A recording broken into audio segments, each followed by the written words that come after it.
ঢাকা বিশ্ববিদ্যালয় কুয়েত মৈত্রী হলে পানিবাহিত রোগে শিক্ষার্থীরা অসুস্থ হওয়ার ঘটনায় মধ্যরাতে বিক্ষোভ করেছেন হলের ছাত্রীরা। 13 মে রাত 11টার দিকে হল থেকে বের হয়ে সড়কে অবস্থান নেন শিক্ষার্থীরা। এই সময় তারা বিভিন্ন দাবিতে স্লোগান দেন এবং নিরাপদ পানি ও স্বাস্থ্য সুরক্ষা নিশ্চিতের দাবি জানান।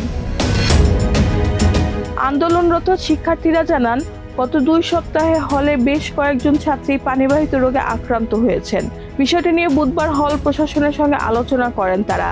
এ সময় শিক্ষার্থীদের স্বাস্থ্য সুরক্ষায় কোনো বাজেট বরাদ্দ আছে কিনা জানতে চান তারা। তাদের প্রশ্নের জবাবে দায়িত্বপ্রাপ্ত কর্মকর্তারা বলেন, এই খাতে নির্দিষ্ট কোনো বাজেট নেই। শিক্ষার্থীদের অভিযোগ, হলের পানির ট্যাঙ্ক পরিষ্কারের পর থেকে পানিতে ব্লিচিং পাউডারের তীব্র গন্ধ পাওয়া যাচ্ছে। মুখ ধোয়া, কুলি করা কিংবা গোসলের সময় ওই গন্ধে অনেকের বমি ভাব হচ্ছে। তারা আরও জানান, বেশ কয়েকজন শিক্ষার্থী ডায়রিয়া ও বমির উপসর্গ নিয়ে বিভিন্ন হাসপাতালে চিকিৎসা নিয়েছেন। চলতি সপ্তাহে মাত্র 3 দিনে শতাধিক শিক্ষার্থী অসুস্থ হয়ে পড়েছেন বলে দাবি করেন তারা। এতে সাধারণ ছাত্রীরা আতঙ্কের মধ্যে রয়েছেন।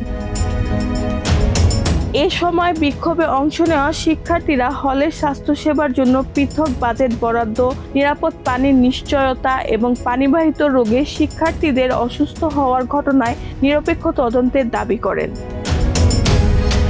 রেহানা বেগম, প্রজন্ম 24।